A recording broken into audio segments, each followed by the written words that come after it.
سيدنا المصطفى ما بعد فقد قال الله تعالى في القرآن العظيم أعوذ بالله من الشيطان الرجيم بسم الله الرحمن الرحيم إن الله لا يغير ما بقوم حتى يغير ما بأنفسهم صدق الله العليم. அல்ஹம்துலில்லாஹ். மாஷா அல்லாஹ், உங்களை சந்திச்சது எனக்கு பெரிய சந்தோஷம்.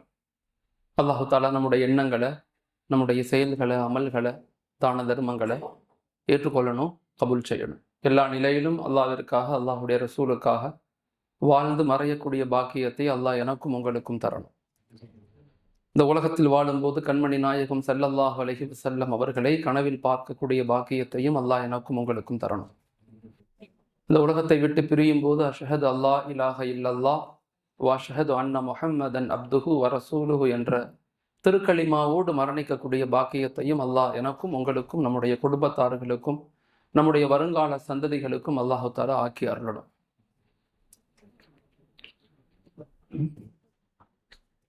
இன்னைக்கு சமூகத்தை பத்தி எல்லாருமே நம்ம கவலைப்படுறோம். இங்க யாரும் கவலைப்படாம இல்லை. மக்களை பத்தி, சமுதாயத்தை பத்தி, நாட்டை பத்தி, நாட்டினுடைய வளர்ச்சியை பத்தி நம்ம எல்லாருமே கவலைப்படுறோம்.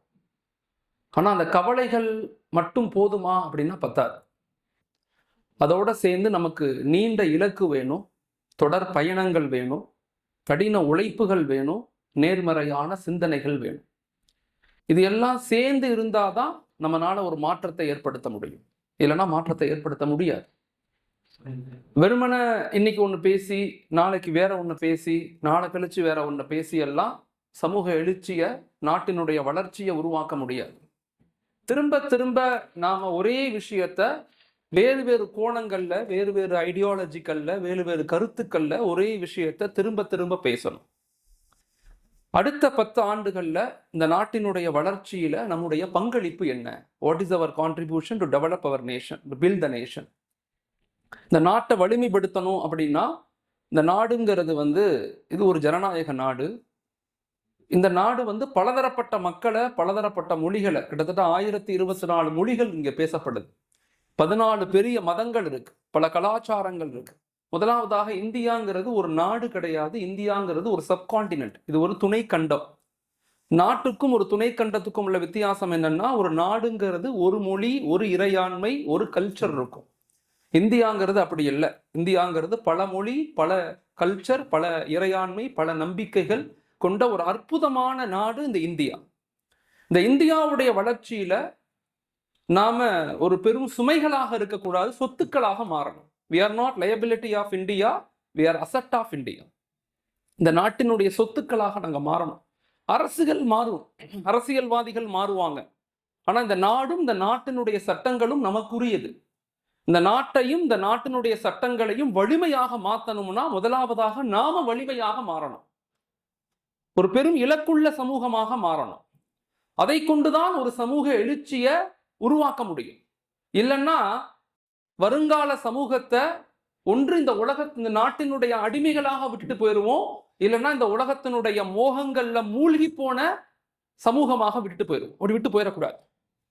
அப்ப நாங்க ஒரு வலிமையான சமூகம் கட்டமைக்கப்படணும்னா எங்கள்கிட்ட நீண்ட இலக்கு, தொடர் பயணம், கடின உழைப்பு, நேர்மறையான சிந்தனைகள், இதை கொண்டுதான் ஒரு சமூக எழுச்சியை நம்ம ஏற்படுத்த முடியும். ஸோ இதுக்கு முன்மாதிரி என்ன? What is economic chamber?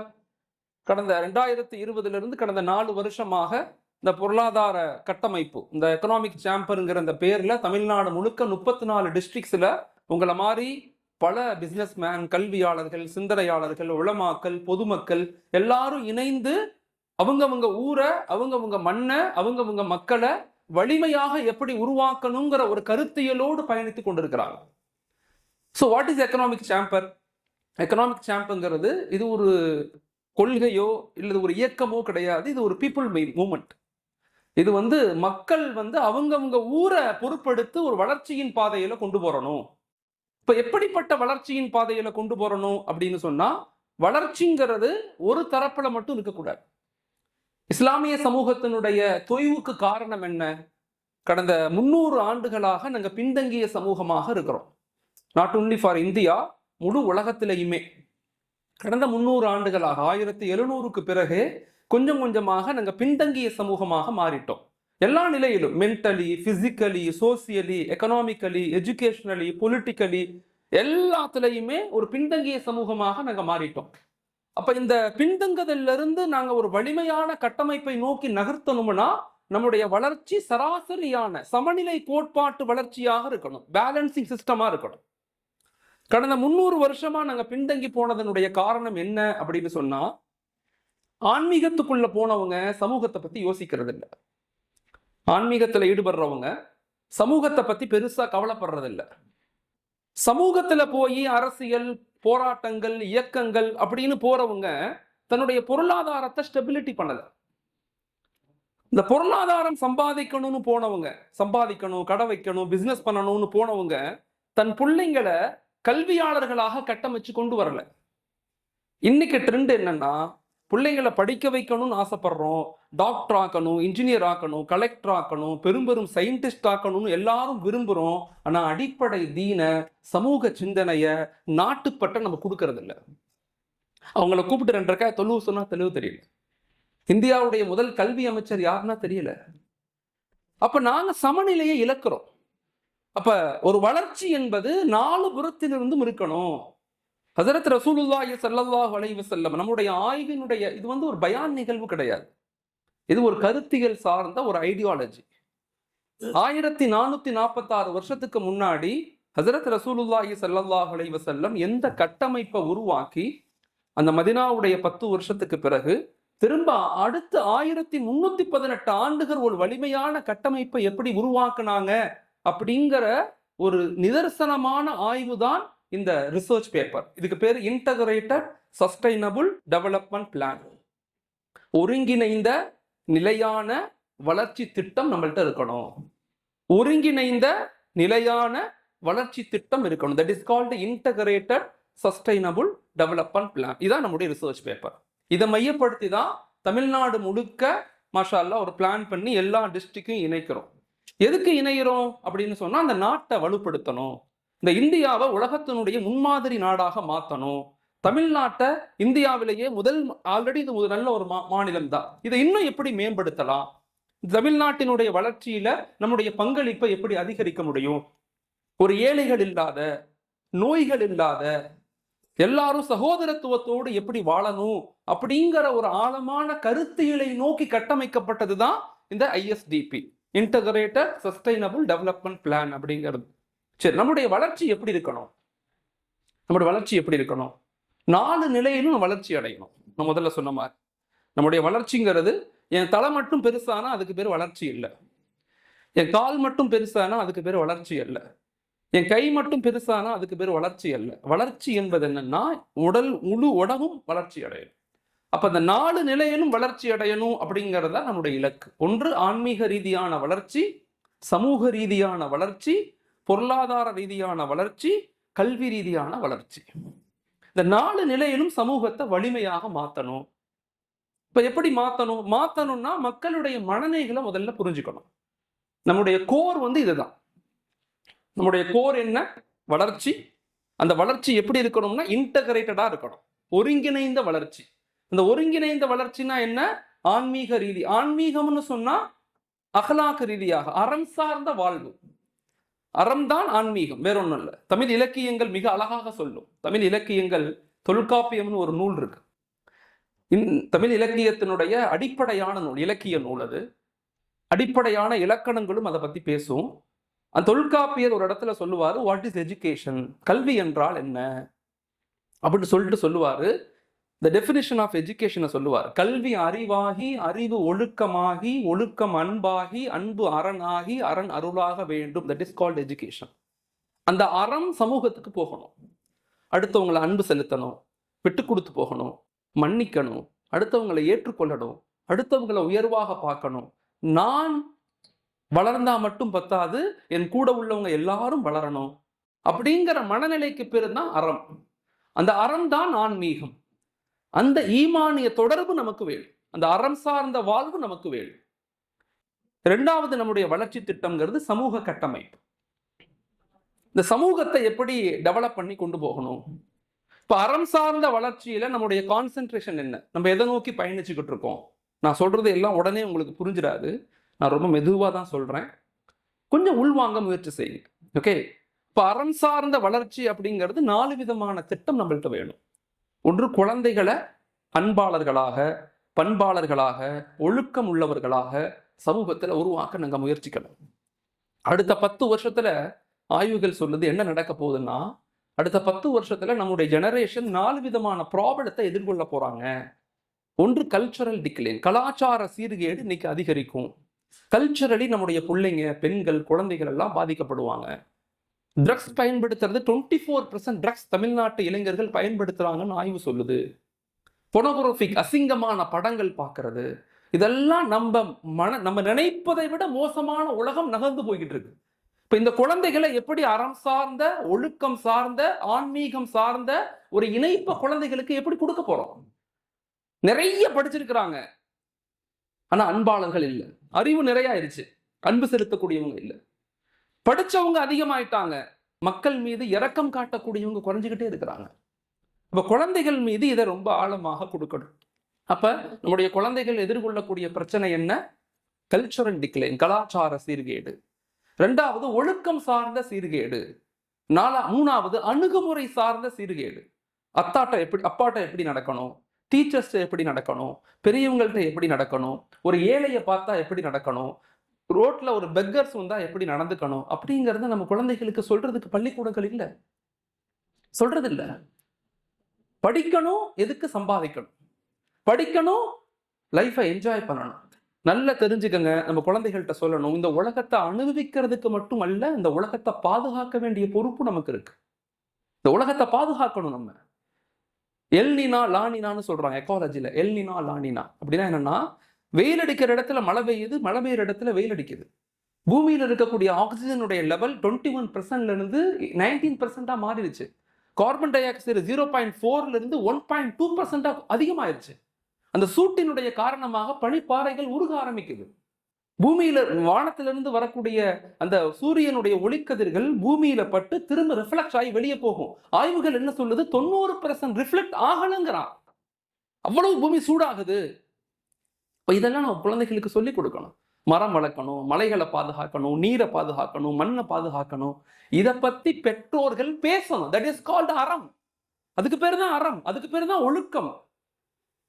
இதை நம்முடைய குழந்தைகளுக்கு சொல்லிக் கொடுப்பது காலத்தினுடைய அவசியம். இதில் முஸ்லிம்கள், கிறிஸ்துவர்கள், இந்துக்கள் அப்படிலாம் கிடையாது.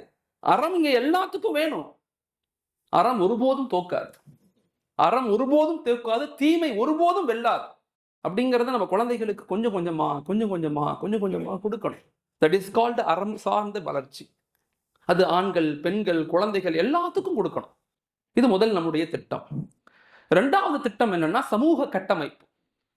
சமூகத்தின் மீது ஒரு இணைப்பை நம்ம ஏற்படுத்தணும்.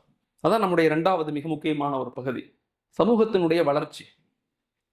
சமூக வளர்ச்சி எப்படி இருக்கணும்? 4 கேட்டகரியா நம்ம பிரிக்கிறோம். ஒன்று, ஊரக வளர்ச்சி. உங்க ஊரின் மீது கவனம் செலுத்துங்க. எவ்வளவு மரம் நட்டிருக்கீங்க உங்க ஊர்ல? ஈரோட்ல இந்த சத்தியமங்கலம் டு ஈரோடு அந்த 2800 மரங்கள் வெட்டப்பட்டிருக்குது. எத்தனை மரம் நம்ம நட்டிருக்கிறோம்? எத்தனை மஹல்லாக்கள், எத்தனை மஸ்ஜிதுகள் இதுல இருக்குது? ஒவ்வொரு மஸ்ஜிதும் 100 மரம் நம்ம திட்டமிட்டோம்னா யோசிச்சு பாருங்க, வருஷத்துக்கு 100 மரம் நடுவோம் அப்படின்னு திட்டமிட்டீங்கன்னா எவ்வளவு பெரிய மரத்தை நம்ம உருவாக்க முடியும். ஆனா இதை பத்தி நம்ம யோசிக்க மாட்டேங்கிறோம். மரம் வெட்டப்பட்டுருச்சு, வருத்தப்படுறோம். போன வருஷம் July 2023 July 6th the world hottest day, நெட்ல போய் சர்ச் பண்ணுங்க. உலகத்திலேயே பூமி சூடான ஒரு நாள் ஜூலை 6, 2023. அவ்வளோ பெரிய சூடாயிருச்சு பூமி, நினைப்பதை விட அதிகமாயிருச்சு. சமீபத்தில் 200 சயின்டிஸ்ட் சேர்ந்து 2000 பக்கத்துக்கு ஆய்வுகள் செஞ்சு சப்மிட் பண்ணியிருக்கான். ஒவ்வொரு நாடுகளுக்கும் இதை அனுப்பியிருக்கிறான். உன்னுடைய அந்த industrial development, carbon dioxide வெளியாகிறத கொஞ்சம் குறைச்சிக்கங்க, உங்களுடைய காரை கொஞ்சம் குறைச்சிக்கங்க, உங்களுடைய இயற்கையை பயன்படுத்தக்கூடிய முறையை கொஞ்சம் குறைச்சிக்கங்க அப்படிங்கிறத கெஞ்சுறான் சயின்டிஸ்ட். இதை பத்திலாம் நம்ம குழந்தைகளுக்கு பேசுறது இல்லை. சம்பாதிக்கணும், படிக்கணும், சம்பாதிக்கணும், வேலைக்கு போகணும், இப்படியே தான் அனுபவிக்கணும்னு பேசுறமே தவிர பாதுகாக்கணும்னு பேச மாட்டேங்கிறோம். இதை நாங்கள் ஒவ்வொரு மஸ்ஜிதுகளும் திட்டமிடணும். சும்மா இது பயான் மாதிரி பேசிட்டு போறதில்ல, இது இம்ப்ளிமெண்டேஷன் ப்ராசஸ். இது எப்படி செயல்படுத்த போறோம், அதுக்கு நமக்கு எல்லா விதமான வழிமுறைகள் நம்மள்கிட்ட இருக்குது. ஒவ்வொரு மஸ்ஜிதுகளும் முயற்சி செய்யுங்க. வரும்போது கவுந்தபாளையம் தானே அது, வரும்போது கவுந்தபாடியில அந்த மஸ்ஜித் பொறுப்பெடுத்து மாஷால்லா 150 மரம் நடுறாங்க. சொல்லியிருக்கேன், வருஷத்துக்கு 100 மரம் நடுங்க, 2 குளம் வெட்டுங்கன்னு இருக்கேன். உறுதி எடுத்துருக்கிறோம். சார் எங்க மஹல்லா சார்பா நாங்க பண்றோம். ஒவ்வொரு மஹல்லாக்கள் இப்படி முன்வாங்க. ஒரு பெரிய மாற்றத்தை நம்மளால ஏற்படுத்த முடியும். சிறுதுளி பெருமெல்லமா ஒரு பெரிய எழுச்சியை நம்ம உருவாக்க முடியும். அதுதான் சமூக கட்டமைப்பு. சமூக கட்டமைப்புன்னு அதுதான். அப்ப ஊரக வளர்ச்சி. 2வது கோ எக்ஸிஸ்டன்ஸ். மாற்று சகோதர மக்களோடு நல்ல இணைப்பை ஏற்படுத்துங்க. தொப்புள் கொடி உறவுகள். நானும் அவங்களும் ஒண்ணுதான். என் நம்பிக்கை வேறு, அவங்க நம்பிக்கை வேறு. அது மனிதர்களாக நாங்க 2 பேரும் ஒண்ணுதான். அது மனிதர்களாக நம்ம இணைந்து பயணிக்கணும். மொத்த இந்தியாவிலேயே தமிழ்நாடு ஒரு வித்தியாசமான பகுதி. தமிழ்நாடும் கேரளாவும் மொத்த இந்திய வளர்ச்சியில ஜிடிபியா இருக்கட்டும், ஜிஎஸ்டியா இருக்கட்டும், ஹியூமன் ரிசோர்ஸ் டெவலப்மெண்டா இருக்கட்டும், எல்லாமே சவுத் இந்தியா மட்டும் 44.6% கான்ட்ரிபியூட் பண்ணுது மொத்த இந்திய வளர்ச்சியில. மொத்த இந்திய வளர்ச்சியில GDP, GST, human resource development எதுவாக இருந்தாலும் மொத்த இந்திய வளர்ச்சியில தமிழ்நாடு, கேரளா, கர்நாடகா, ஆந்திரா, தெலுங்கானா, பாண்டிச்சேரி இந்த 6 ஸ்டேட்டும் சேர்ந்து அவ்வளோ பெரிய கான்ட்ரிபியூட்டர் நம்ம கொடுத்துக்கிட்டு இருக்கோம். இதை அதிகப்படுத்தணுமா இல்லையா? இதை மேம்படுத்தி இப்படிப்பட்ட ஒரு அட்டென்ஷன் நமக்கு வேணும்னு சொல்றோம். இதுதான் வளர்ச்சி. எப்ப பார்த்தாலும் பிரச்சனைகளை பேசி பேசி அது சரியில்லை, இது சரியில்லை, அவங்க சரியில்லை, இவங்க சரியில்லை, அதை பண்ணிட்டான், அவன் பண்ணத்தான் செய்வான். அரசியலுக்காக இதெல்லாம் நடக்கத்தான் செய்யும். நாம என்ன பண்றோம்? நாம எதை நோக்கி நகர்த்துறோம்? நாம எதை நோக்கி சமூகத்தை கட்டமைக்கிறோம்? பிரச்சனைகளை பேசுவதை விட்டுவிட்டு தீர்வுகளை பேசக்கூடியவங்களாக நாங்க மாறணும். எப்ப நாங்க அதை மாறுறோமோ பிரச்சனைகள் தானாக நம்மளை விட்டு வெளியாகும், தானாக வெளியாயிரும். அதனால 2வது மிக முக்கியமான விஷயம் கோ எக்ஸிஸ்டன்ஸ். மாற்று சகோதர தொப்புள் கொடி உறவுகளோடு நல்ல பலத்தை உருவாகுங்க. நல்ல பலமான கட்டமைப்பை ஏற்படுத்துங்க. பல மீட்டிங்க்கு அவங்களை கூப்பிடுங்க. அவங்க பல என்ஜிஓஸ் சமீபத்தில் ராமநாதபுரத்தில் என்ஜிஓஸ்க்கு அவார்டு கொடுத்தாங்க. 100 என்ஜிஓஸ் கலந்துக்கிட்டாங்க, அவார்டு கொடுத்தாங்க. மாஷா அல்லாஹ். அதே மாதிரி சமூக சிற்பின்னு சொல்லி ஆசிரியர்களுக்கு அவார்டு கொடுத்தாங்க, எல்லா டீச்சர்ஸும் கூப்பிட்டு. அப்போ அவங்களுக்குள்ள ஒரு இணைப்பு ஏற்படுது. ஏன் தமிழ்நாடு இந்தியாவிலேயே சமூக இணக்கத்தில் வெரி ஸ்ட்ராங்கா இருக்குது? சோசியல் ஜஸ்டிஸ், சோசியல் எக்கானமி, சமூக நீதி, சமத்துவம், சகோதரத்துவம்ங்கிற ஆழமான கருத்தியல் இங்க கொடுக்கப்பட்டிருக்குது.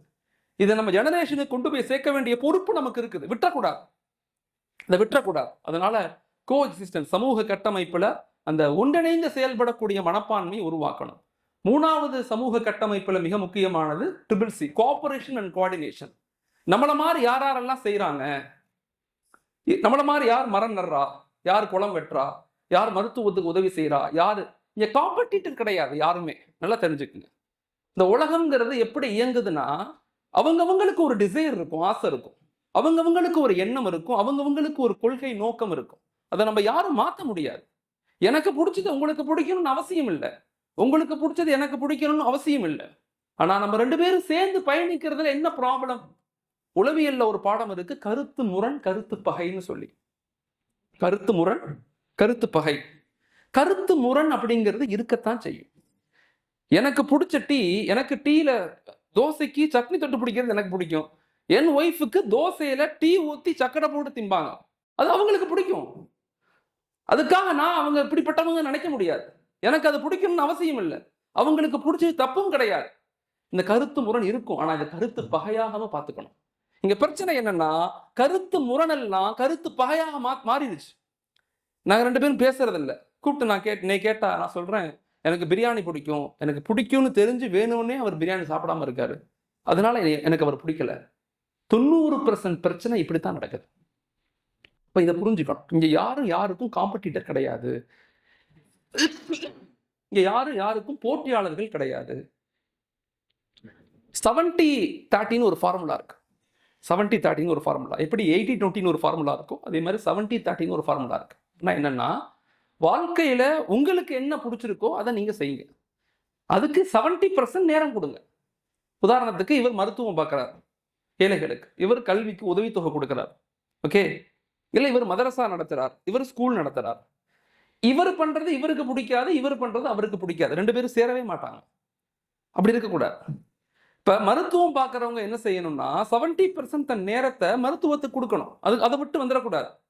இன்னொரு 30% யாரு கல்விக்கு முயற்சி செய்யறாங்களோ அவங்களுக்கு சப்போர்ட்டிவாக மாறுங்க. இந்த உலகம்ங்கிறது சமநிலை கோட்பாடு.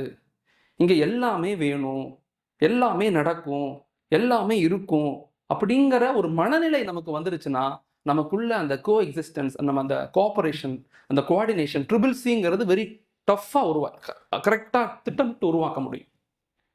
4வது சமூக கட்டமைப்புல மிக முக்கியமானது மஹல்லா டெவலப்மெண்ட். உங்க தெரு, உங்களுடைய பகுதிகளை திட்டமிட்டு உருவாக்க முயற்சி செய்யுங்க. ஏழைகள் குழந்தைகளை படிக்க வைக்கிறது, வறுமை ஒழிப்பு செய்யறது, கல்வி உதவித்தொகை செய்யறது, எம்ப்ளாய்மெண்ட்டுக்கு உதவி செய்யறது, அதுக்கு சில ஆய்வுகள் இருக்கு. 10 அம்ச திட்டம்னு சொல்லி ஒவ்வொரு மஹல்லாக்களும் அடுத்த 3 வருஷத்துல நாங்க ஒரு முன்மாதிரியான மஹல்லாவா, தெருவா, பகுதியா நாங்க மாறிடுவோம் அப்படிங்கிற ஒரு அட்டென்ஷனோட, ஒரு சிலபஸோட பயணிங்கன்னு நான் சொல்றேன். எங்கள்கிட்ட எல்லாமே இருக்கு, ஆனா எங்கள்கிட்ட பயணிக்கும் இல்லை. எல்லா சிலபஸும் எங்களுக்கு இருக்குது. இஸ்லாமிய மார்க்கம் என்பது நேத்து உருவான மார்க்கம் அல்ல. இஸ்லாமிய சமூகம் என்பது 1318 ஆண்டுகள் இந்த உலகத்தை அறிவால், சிந்தனையால், ஆற்றலால், கண்டுபிடிப்புகளால், பொருளாதாரத்தால், அரசியல் மாற்றங்களால், கலாச்சாரங்களால், அடையாளங்களால், இப்படி எல்லா துறைகள்லையுமே நின்று இருந்து சாதித்து உருவாக்கிய ஒரு வலிமையான சமூகம் இந்த சமூகம். ஆனா இன்னைக்கு எல்லாம் போயிருச்சு. காரணம் என்ன? காரணம் என்ன அப்படின்னா, ஒன்று அறியாமை, இன்னொன்று அசால்ட்டுத்தனம். எண்ணத்தை வாழ்க்கை அப்படிங்கிற ஒரு எண்ணம் இல்லை. இந்த உலகத்தை பாதுகாக்க வேண்டிய பொறுப்பு நமக்கு இருக்கு. இந்த ஹியூமன் ரெஸ்பான்சிபிலிட்டி, மனிதர்களாக நம்ம எல்லாரும் சேர்ந்து இந்த உலகத்தை பாதுகாக்க வேண்டிய பொறுப்பு இருக்கு. சமீபத்திய ஐநாவுடைய ரிப்போர்ட் என்ன சொல்லுதுன்னா, இந்த உலகத்துல அறிஞர்கள்லாம் சேர்ந்து கண்டுபிடிச்சதை விட அறிஞர்கள்லாம் சேர்ந்து அழிச்சதுதான் அதிகம்னு சொல்லுது. அதனால ரொம்ப ஆழமான ஒரு கருத்து என்னன்னா, சமநிலையாக இருக்கணும் அப்படிங்கிறதா மிக முக்கியம். ஸோ 2வது நம்முடைய திட்டம் என்னன்னா சமூக கட்டமைப்பு. அதன் மீது கவனம் செலுத்துங்க.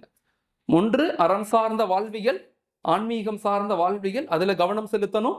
ஏன்னா அதுதான் நம்முடைய ஆற்றல். புஜபலமும் புத்தி பலமும் மட்டும் போதாது, ஆன்மீக பலம் இருந்தாதான் உலகத்தினுடைய பிரச்சனைகளை, ஃபித்னாக்களை, குழப்பங்களை எதிர்த்து நிற்கக்கூடிய ஆற்றலும் அறிவும் அது ஆன்மீகத்திலையும் அறத்திலையும் தான் இருக்கு, வேற எங்கேயும் இல்லை. இங்க உள்ள பிரச்சனையை நீங்க எதிர்த்து நிக்கணும்னா உங்கள்கிட்ட அறம் என்ற ஆழமான அந்த ஸ்ட்ரென்த்தன் உள்ள இருக்கணும். அது இல்லாம உங்களால எதிர்க்கவே முடியாது, தோத்து போயிடுவோம். தமிழ் இலக்கியத்தினுடைய ஆழமான கருத்தியல் அதுதான். புஜபலமும் புத்தி பலமும் மட்டும் போதாது, ஆன்மீக பலம் வேணும். அப்பதான் சமூக கட்டமைப்பை உருவாக்க முடியும். 2வது சமூக கட்டமைப்பு. 3வது பொருளாதாரம். அதுக்கு தான் இந்த மீட்டிங். பொருளாதார கட்டமைப்புக்கு தான் இந்த மீட்டிங். இந்த லைட் ஆஃப் பண்ணிடுங்களேத்தா. இந்த லைட்டு தெரியுதா? இது ஆஃப் பண்ணட்டுமா?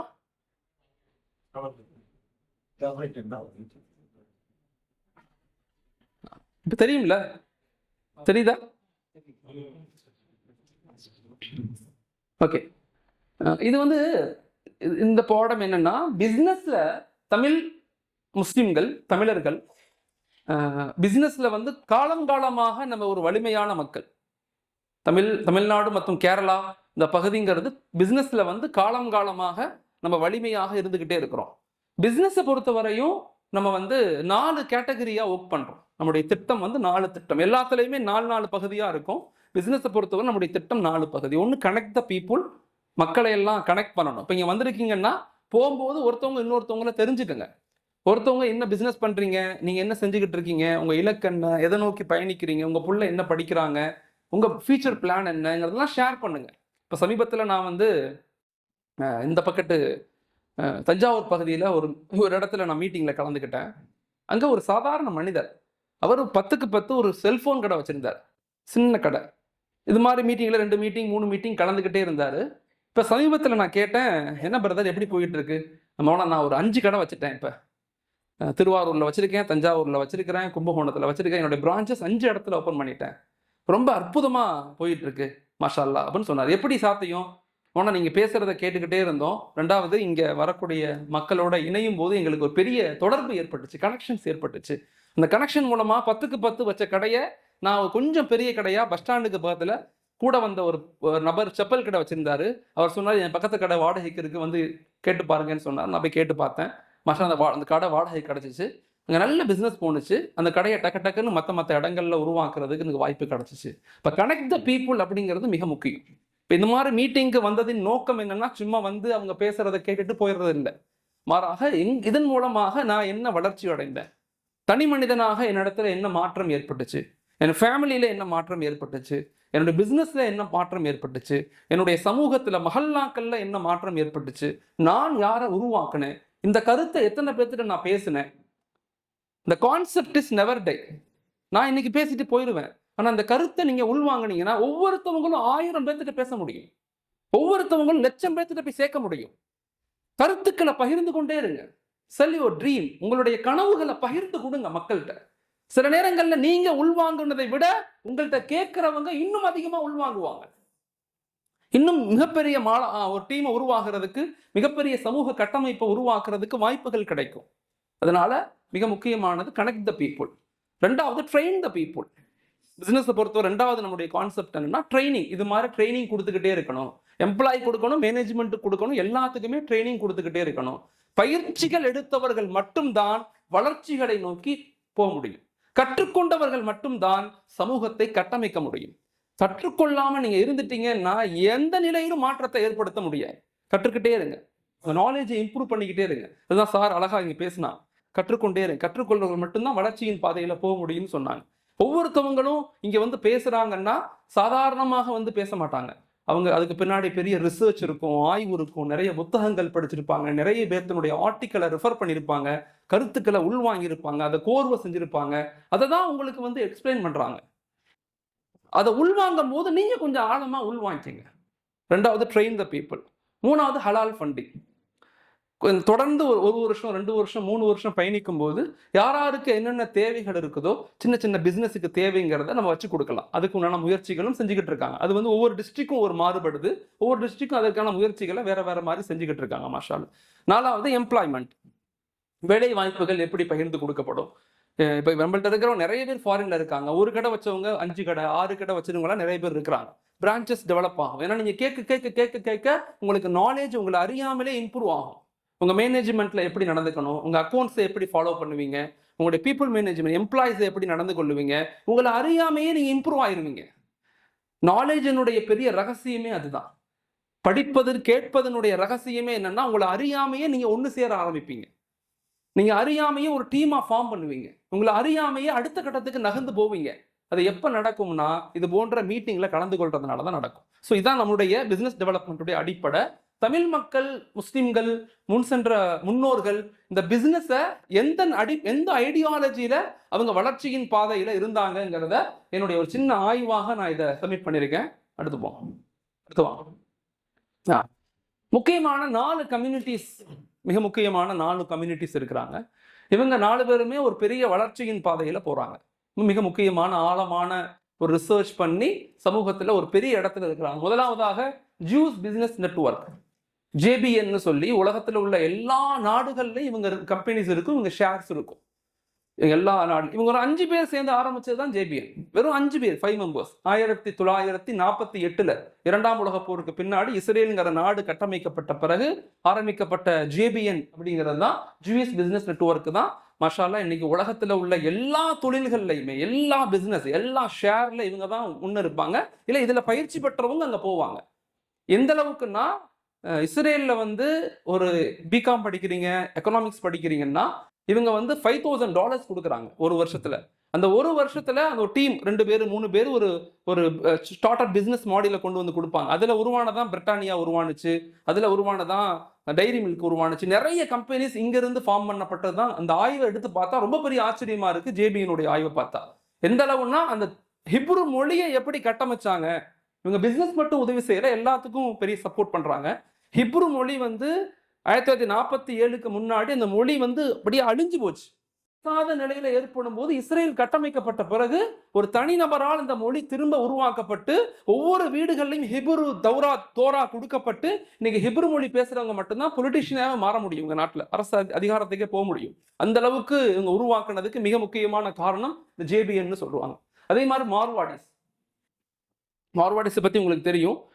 மாஷா அல்லாஹ், இந்தியா முழுக்க ஒரு மிகச்சிறந்த பிசினஸ் கம்யூனிட்டி வந்து மார்வாடிஸ் கம்யூனிட்டி. அதை பத்தி என்னுடைய 2-3 ரிசர்ச் பேப்பர்லாம் இருக்கு.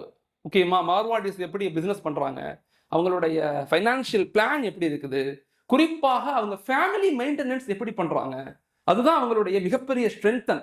அவங்க வீட்டில் இருக்கக்கூடிய பெரியவங்களுக்கு கொடுக்கக்கூடிய கண்ணியம் உலகத்துல யாரும் கொடுக்க மாட்டாங்க. அவ்வளோ ரெஸ்பெக்ட் பண்ணுவாங்க. வீட்டில் உள்ள வயசான மக்கள் மீது ரொம்ப கவனம் செலுத்துறாங்க. என்னுடைய ஆய்வுல கூட நான் சொல்லியிருப்பேன், இவங்களுடைய வளர்ச்சிக்கு காரணமே இவங்க முன்னோர்களுக்கு கொடுக்கக்கூடிய மதிப்பு தான். கண்கூடாக நான் பார்த்தேன் மார்வாடி சமூகத்தினுடைய அந்த பிசினஸ் பிளான், ஃபேமிலி பிளான், அவங்க அவங்க கை தூக்கி விடுறது, அவங்களுடைய ஜாயின்ட் வென்ச்சர் சிஸ்டம், இதெல்லாம் வெரி வெரி ஸ்ட்ராங் மாடியில் இருக்குது. ஓகே, மூணாவது வேர்ல்டு சீக் சாம்பியன் காமர்ஸ். இவங்க வந்து WSSன்னு சொல்லுவாங்க. இது மாஷால்லா வந்து நம்ம சாதாரணமாக சீக்க நினைக்கிறோம். இந்தியாவில் ஆர்மியில தான் இவங்க அதிகமாக இருக்காங்க, இந்தியாவுடைய பாதுகாப்பு துறையில வந்து இவங்க அதிகமா இருக்காங்கன்னு நினைக்கிறோம். இல்ல, இவங்க பிசினஸ்ல இவங்க மாதிரி ஸ்ட்ராங்னஸ் கிடையவே கிடையாது. எல்லாம் ஃபாரின் டைரக்ட் இன்வெஸ்ட்மெண்ட், ஃபுல்லா அங்க இருக்கக்கூடிய எல்லா சாம்பஸும் இயக்குறது இவங்க தான், சீக்ஸ் தான். அவ்வளோ பெரிய கம்யூனிட்டியாக கட்டமைச்சிட்டாங்க.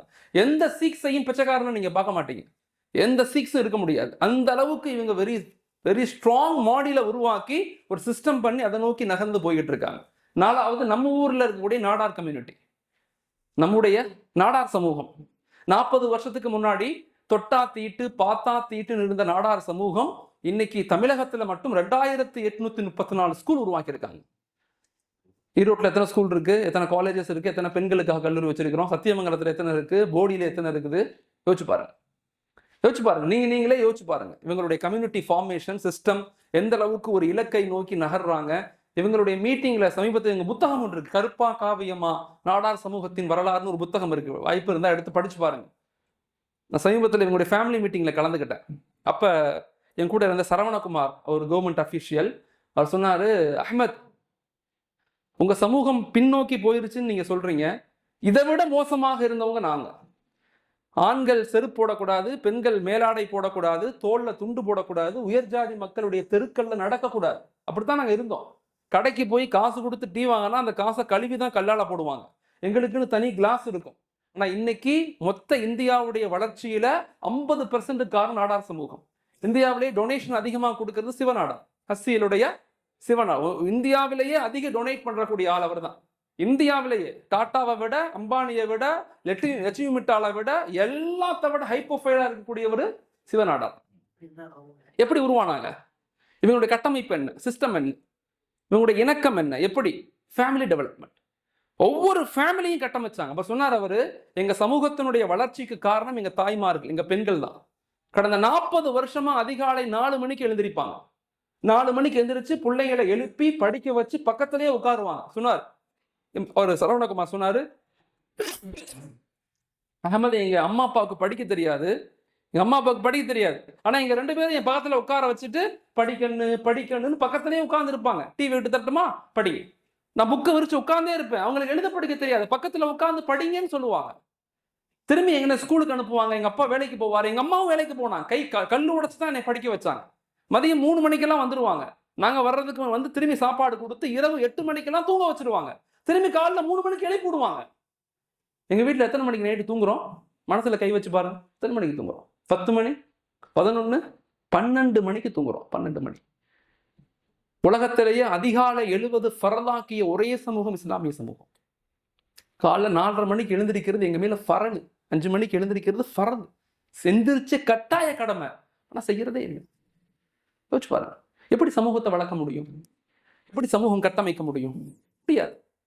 இப்ப நம்முடைய வளர்ச்சி என்பது ஒரு இலக்குகளோடு பயணிக்கணும், ஒரு திட்டம் இருக்கணும், அதை நோக்கி பயணிக்கணும், அதை நோக்கி உருவாக்கப்படணும். நாம் மட்டுமல்ல, நம்முடைய மனைவி, குழந்தை, உறவுகள், சகோதரர்கள் எல்லாரும் உருவாக்கப்படணும். வீழ்ந்துட்டோம், கீழே விழுந்துட்டோம், அது சரியில்லை, இது சரியில்லை பேசாதீங்க, அடுத்த கட்டத்துக்கு நகருங்க.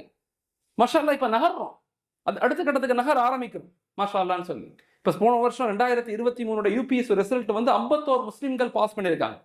மாஷா அல்லாஹ், 5%, 3%லேருந்து 5% தான் மாறிட்டோம் UPSCல, யூனியன் பப்ளிக் சர்வீஸ் கமிஷன். அதே மாதிரி லால 7% தான் மாறி இருக்கும். எல்லாத்துலேயும் அடுத்த கட்டத்துக்கு நகர்றோம். இது நல்ல வாய்ப்பு. ஆனா அந்த நகருதலோடு, அந்த படிப்போடு, அந்த எஜுகேஷனோடு ஆன்மீகத்தை கொடுங்க, ஒழுக்கத்தை கொடுங்க, அறத்தை கொடுங்க. நாம் வாழ்வது நமக்கானது மட்டுமல்ல, சமூகத்துக்கானது, ஏழைகளுக்கானது, இல்லாதவங்களுக்கானது அப்படிங்கிற உணர்வுகளை கொடுங்க. வெறுமன அறிவு, வெறுமன பொருளாதாரம், வெறுமன அதிகாரம் அது ஆற்றலாக மாறாது. எப்ப அதுல அறம் இருக்கோ, உண்மை இருக்கோ, ஒழுக்கம் இருக்கோ, ஈமான் இருக்குதோ, அது மட்டும்தான் வளர்ச்சியை கொடுக்கும், இல்லைன்னா அழிவை தான் கொடுக்கும். இப்படித்தான் இந்த மக்கள் உருவானாங்க, திட்டமிட்ட இலக்குகளோட உருவாகிறாங்க. அடுத்து சோ இவங்க இந்த ஆய்வுல நம்ம ஒரு 6 விஷயங்களை பின்பற்றோம். நம்முடைய முன்னோர்கள் இந்த 6 விஷயங்களை பின்பற்றதுனாலதான் மட்டும்தான் அவங்க பொருளாதாரத்துல, சமூக நிலையில, அரசியல்ல எல்லாத்துலயும் வலிமையாக இருந்திருக்கிறாங்க. ஒன்று நம்பிக்கை, பிலீவிங் சிஸ்டம். உன்னை படைச்சவனை நம்பு, உன் இறைவனை நம்பு, உன் பெற்றவங்களை நம்பு, உன் சகோதர சகோதரிகளை நம்பு, உன் கூட ஒர்க் பண்றவங்களை நம்பு. Believe each other. நம்பு, நம்பும்படி வாழ். இதான் அறம் சார்ந்த ஒழுக்கம். அறத்தினுடைய டெஃபினிஷன் இதுதான். நம்பிக்கையினுடைய டெஃபினிஷன் என்ன? நம்பு, நம்பும்படி வாழு. MBA உடைய முதல் பாடத்தில் என்ன சொல்லி கொடுப்பாங்க? Don't believe others. யாரையும் நம்பாத, சந்தேகத்தோட பாரும்பா. ஆனா இஸ்லாம் என்ன சொல்லி கொடுக்குதுன்னா பிலீவ் ஈச் அதர். நம்பு, நம்பும்படி வாழு. எல்லாத்தையும் நம்பு. அந்த நம்பிக்கை தான் வாழ்க்கை. நம்பிக்கை எப்ப விட்டுட்டோமோ வாழ்க்கை காணா போயிடும். ஒரு இலக்கு இல்லாம போயிடும், நிம்மதி இல்லாம போயிடும், கட்டுப்பாடு இல்லாம போயிடும், சீக்கிரமே நொந்து போயிடுவோம், மன உளைச்சலுக்கு ஆளாகும், ஸ்ட்ரெஸ் வந்துடும், மன அழுத்தம் வந்துடும். அடுத்த 10 வருஷத்துல 90% மக்களுக்கு வரக்கூடிய நோய் மென்டல் ஹெல்த் டிசார்டர், மனநோய்ன்னு சொல்றோம். அதுல முதல் பகுதி பிலீவிங் சிஸ்டம். உன் இறைவனை நம்பு, உன்னை படைச்சவனை நம்பு, உன் பெற்றோர்கள் நம்பு, உன் ஆசிரியர்களை எல்லாத்தையும் நம்பு, நம்பும்படி வாழும். நம்பிக்கை தான் நம்முடைய மிகப்பெரிய ஆற்றல். அதன் மீது கவனம் செலுத்தினாங்க, நம்பும்படி வாழ்ந்தாங்க, யாரையும் ஏமாத்தல, பொய் சொல்லல. எந்த அளவுக்கு ஆய்வுகள் சொல்லுதுன்னா, கடைகள் ஓப்பன் ஆயிருக்குமா, கடையில உட்காந்து முதல் ஒரு கடைக்கார வந்து வியாபாரம் நடந்துருச்சுன்னா இவர் என்ன செய்வார்னா, அடுத்த 2வது கஸ்டமர் வந்தா சொல்லுவாங்களா, என்கிட்ட வராதீங்க, அவர்கிட்ட போங்க, ரொம்ப நேரம் அவர் யாருமே வராம இருக்கிறாங்கன்னு சொல்லுவாங்களாம். அப்படியெல்லாம் இருந்திருக்கிறாங்க. இதெல்லாம் கதை சொல்ற மாதிரி தெரியும், அப்படியெல்லாம் இருந்திருக்காங்க. நம்முடைய வியாபாரங்கள்லையும் நேர்மை இருக்கணும், டிரான்ஸ்பரண்ட் இருக்கணும், வெளிப்படைத்தன்மை இருக்கணும். நாம மட்டும் வளரக்கூடாது, நம்ம சுத்தி உள்ள எல்லாரும் வளரணும்னு யோசிக்கணும். The difference between growth, success and development. What is the difference between growth, development, success? growthங்கிறது நான் வளர்றது, டெவலப்மெண்ட்டுங்கிறது என் கூட உள்ளவங்களை வளர்க்கறது, சக்சஸ்ங்கிறது எப்போ அதில் மாரல் இருக்குதோ, எப்போ அது உண்மை இருக்குதோ, எப்போ அடுத்தவங்களை கஷ்டப்படுத்தாம, ஏமாத்தாம, பொய் சொல்லாம, சூழ்ச்சி செய்யாம நம்ம ஜெயிக்கிறோமோ அதுக்கு பேர் தான் சக்சஸ். வெறுமன காசு பணம் சம்பாதிக்கிறது சக்சஸ் இல்லை. அடுத்தவனை ஏமாத்தி சம்பாதிக்கிறது கஷ்டம் இல்லை. எவ்வளவு நேரம் தானா பிடிச்சுக்கிட்டுமா, கரெக்டா இருக்குமா? அடுத்தவங்களை தயவு செய்து நான் இங்க உள்ளவங்கள்ட்ட சொல்றேன், உங்களால யாரும் பாதிக்கப்படாம பாத்துக்குங்க வாழ்க்கையில். நம்ம பிள்ளைங்க நல்லா இருக்கணும் அப்படின்னு சொன்னா 2 விஷயத்த நான் பேரண்ட்டுக்கு அடிக்கடி சொல்லுவேன். ஒன்று, தயவு செய்து உங்களால யாரும் பாதிக்கப்படக்கூடாது, அநியாயம் செய்யாதீங்க, யாருக்கும் அநியாயம் செஞ்சிடாதீங்க, உங்களால யாரும் கஷ்டப்படக்கூடாது. இப்படி செஞ்சிட்டீங்கன்னா அதனுடைய விளைவுகள் உங்களை மட்டும் சேராது, 3 தலைமுறைகளே சேரும். அல்லாஹ் குர்ஆன்ல சொல்றான், வலா தஸிரு வாஸிரத்தும் விஸ்ர உக்ரா. யாரும் யாரையும் சுமக்க முடியாது. என் பாவத்தை நான் தான் சுமக்கணும், என் புள்ள சுமக்க மாட்டான். என் பாவத்தை நான் தான் சுமக்கணும், எங்க அப்பா சுமக்க முடியாது. அதே மாதிரி என் நன்மைக்கும் நன்மை எனக்கு தான் கிடைக்கும். ஆனா விளைவுகள் 3 தலைமுறைகளே சேரும், நன்மையும் சரி தீமையும் சரி. அடுத்தவனை ஏமாத்தி சொத்து சேர்த்துட்டோம், காசு பணம் சேர்த்துட்டோம்னா நான் நல்லா இருக்கிற மாதிரி தெரியும், ஆனா என்னுடைய 3 தலைமுறைகள் பாதிக்கப்படுவாங்க. என்னுடைய மிகப்பெரிய ரிசர்ச்சே அதுதான். இந்த பாதிப்புல இருந்து சமுதாயத்தை பாதுகாக்கணும். 2வது, ஒழுக்கமாக நம்ம நடந்துக்கணும், நம்ம நேர்மையா இருக்கணும், அகலாக்கா இருக்கணும். பிள்ளைங்களுக்கு அகலாக்கா ஒழுக்கத்தை சொல்லி கொடுங்க. இதுதான் ஒரு பெற்றோருடைய மிக முக்கியமான கடமை. அதுல பிலீவிங் சிஸ்டம். 2வது, நாலேஜ். நம்முடைய முன்னோர்கள் வியாபாரத்துல வெரி ஸ்ட்ராங்கா இருந்ததுக்கு 2வது காரணம் என்னன்னா கற்றுக்கொள்ளுதல். கற்றுக்கிட்டே இருந்தாங்க, நாலேஜ் டெவலப்மெண்ட். 3வது, நெட்வொர்க்கிங். இது போன்ற கனெக்ஷன்ஸை ஃபார்ம் பண்ணாங்க. எங்க போனாலும் எல்லாருக்கும் கனெக்ஷன் இருக்கும். இப்ப தமிழ்நாட்டில் 34 டிஸ்ட்ரிக்ட்ஸ் நம்ம கனெக்ஷன்ஸ் இருக்கு. எந்த ஊருக்கு நீங்க நேற்று ஒருத்தர் எனக்கு சேலத்துல இருந்து கால் பண்ணார், ராமநாதபுரத்துல ஒரு கடை வைக்கணும்னா உடனே ராமநாதபுரம் டீம் அமைச்சோம், உடனே இணைஞ்சாங்க, கடையை வச்சார், அவங்களே ஹெல்ப் பண்ணாங்க, இடத்த பிடிச்சி கொடுத்தாங்க, இப்போ அவங்க பிசினஸ் ஆரம்பிச்சிட்டார். இதான் கனெக்ஷன், நெட்வொர்க்கிங். நெட்வொர்க்கிங் ரொம்ப இம்பார்ட்டன்ட். இன்னைக்கு மார்வாடிஸ், நாடார்ஸ், ஜூவிஷ், ஷீக்ஸ் எல்லாரும் இந்த அளவுக்கு ஸ்ட்ராங்கா கட்டமைச்சு நிக்கிறாங்கன்னா நெட்வொர்க்கிங் தான். அதை வலுப்படுத்துறதுக்கு முயற்சி செய்யும். நம்முடைய அடுத்த திட்டம் என்னன்னா, கேரளா, கர்நாடகா, தெலுங்கானா, தமிழ்நாடு, பாண்டிச்சேரி இது எல்லாம் இணைக்கணும். இது எல்லாம் எதுக்கு இணைக்கணும்? சமூகத்தினுடைய வளர்ச்சி, இந்த நாட்டினுடைய வளர்ச்சி, நாட்டினுடைய பொருளாதாரத்துல பெரிய பங்களிப்பு அளிக்கணும். அதை நோக்கி நம்ம நகர்த்தப்படணும். இந்தியாவுடைய டார்கெட் வந்து $5 மில்லியன். தமிழ்நாட்டுடைய டார்கெட் $1 மில்லியன். அடுத்த 10 வருஷத்துல வளர்ச்சியை நோக்கி பயணிக்கிறதுல இப்போ அதுல நம்முடைய பங்களிப்பு என்னங்கிறதெல்லாம் நம்ம யோசிக்கணும். அதே மாதிரி ஃபேமிலி பாண்டிங் மிக முக்கியமான பகுதி. உங்க பிசினஸ் டெவலப்மெண்ட்ல உங்க மனைவி உங்களுக்கு சப்போர்ட்டிவா, உங்க அத்தா அம்மா, உங்க சகோதர சகோதரிகள். இந்த ஃபேமிலி பாண்டிங்கை உருவாக்குறது ஒரு பெரும் கலை, பெரும் கலை. ஒரு வியாபாரத்துல, கூட்டு பொருளாதார கொள்கையில ஃபேமிலி பாண்டிங் வந்து ரொம்ப ரொம்ப இம்பார்ட்டன்ஸ். ஆனா இன்னைக்கு வந்து 70% இஸ்லாமிய மக்களுடைய ஃபேமிலி பாண்டிங் வியாபாரம் ஃபெயிலியர்னு சொல்றாங்க. ஏன்? நேர்மை, கட்டுப்பாடு, டிரான்ஸ்பரண்ட் எதுவுமே இல்லை. அதை நம்ம உருவாக்கிக்கணும். ஃபேமிலி பாண்டிங் ரொம்ப இம்பார்ட்டன்ட். அப்புறம் ஜாயின்ட் வெஞ்சர், கூட்டு பொருளாதாரம். மஷாலா இப்போ சேலத்துக்காரவங்களும் கோயம்புத்தூர்காரங்களும் சேர்ந்து பிசினஸ் பண்றாங்க. ஆம்பூர்காரவங்களும் பேரணாம்பட்டுக்காரவங்களும் சேர்ந்து பிசினஸ் பண்றாங்க. 1 ரூபா 2 ரூபா இல்லை, 5 கோடி 10 கோடி 50 கோடி எல்லாம் பண்றாங்க. அவங்களுக்குள்ள நல்ல பயிற்சி கொடுத்தோம், நல்ல இணைப்பை கொடுத்தோம், சேர்ந்து பண்ணுங்கன்னு சொல்றோம். அழகா அவங்க பண்றாங்க. டிரான்ஸ்பரண்டா போட்டு அக்ரிமெண்ட்லாம் போட்டு அழகா ஒர்க் பண்றாங்க, நல்லா ஒர்க் பண்றாங்க. அது மாதிரி நீங்களும் பண்ணுங்க. உங்க ஊர்ல சத்தியமங்கலமும் ஈரோடும் சேர்ந்து பண்ணுங்க, போடியும் சத்தியமங்கலமும் சேர்ந்து பண்ணுங்க. குட்டி குட்டியா ஆரம்பிங்க. ஆனா உடனே ஆரம்பிக்க கூடாது. 3 வருஷம் உங்க கூட பயணிக்கணும். அப்பதான் ஒருத்தவங்களுடைய ஆட்டிடியூட், அணுகுமுறை, அவங்க வார்த்தைகள், அவங்களுடைய வியாபார கட்டமைப்பு எல்லாம் நமக்கு தெரியும். அப்பதான் உடனே ஒன்று சேர்ந்தா நாளைக்கே ஆரம்பிக்க கூடாது. அதை நான் ஏற்றுக்கூடாது. அது இங்க அப்ரூவல் கிடையாது. கம்பல்சரி 3 வருஷம் பயணிக்கணும். அதுக்கப்புறம் கூட்டு பொருளாதாரத்துல பயணிங்க. நிறைய பிசினஸ் பண்ணுங்க, நல்லா வளருங்க. நல்லா வளர்ந்தா மட்டும்தான் நாம நம்முடைய உரிமைகளை, சுதந்திரங்களை பாதுகாக்க முடியும். நம்ம நசுக்கப்பட்ட பிறகு நம்மளால எதுவுமே செய்ய முடியாது. முக்கியமான பகுதி. 6வது சேரிட்டி. நாம சம்பாதிச்சது நமக்கானது மட்டுமல்ல. ஒபுத்தகை ஃபீமா ஆத்தாக்கல்லா. உங்களுக்கு கிடைத்தது நீ எடுத்ததல்ல, நான் உனக்கு கொடுத்தது. அது உனக்கானது மட்டுமில்லை, எல்லாத்துக்கும் ஆனது. நீ எவ்வளவு சம்பாதிக்கிறியோ அந்த அளவுக்கு செலவு செய்யணும், அந்த அளவுக்கு சமூகத்தை உருவாக்கணும், அந்த அளவுக்கு மற்றவங்களை உருவாக்கணும். மார்வாடிஸ் நாடார்ஸ்ல ஒரு கடையில் ஒருத்தவங்க 10 வருஷம் ஒர்க் பண்ணாங்கன்னா 11வது வருஷம் என்ன செய்வாங்கன்னா அவருக்கு ஒரு புது கடையை வச்சு கொடுக்குறான். அவன் சொல்றான், உன்கிட்ட 40% 40 ரூபா கொண்டா, நான் ஒரு 60 ரூபா கொடுக்குறேன், நீ ஒரு கடையை வச்சுக்க, எனக்கு வந்து உன் லாபத்துல இருந்து வெறும் 10% கூட போதுங்கிறான். நிறைய முதலாளிகளை உருவாக்கணும். Create the people for make the people, create the leaders for make the leaders. இதுதான் வந்து ஃபார்முலா. அந்த அளவுக்கு சாரிட்டியை நம்ம உருவாக்கணும். அதை எப்படி செயல்படுத்தணும், நேரம் ஆச்சு நினைக்கிறேன். அதை எப்படி செயல்படுத்தணுங்கிற முறை இன்ஷா அல்லாஹ் அடுத்து வாங்க. ஓகே, நல்லது. அடுத்து வாங்க. ஓகே, நல்லது. இப்போ இதுதான் நம்முடைய திட்டம். 1, ஆன்மீக ரீதியான வளர்ச்சி நம்ம கவனம் செலுத்தணும். 2வது சமூக ரீதியான வளர்ச்சி. 3வது பொருளாதார ரீதியான வளர்ச்சி. 4வது கல்வி ரீதியான வளர்ச்சி. அதை நோக்கி நம்ம நகரக்கூடிய மக்களாக நம்ம எல்லாரும் மாறணும். ஜிசாக்குமுல்லா. அஸ்ஸலாமு அலைக்கும் வரஹ்மத்துல்லாஹி தஆலா வபரகாத்துஹு.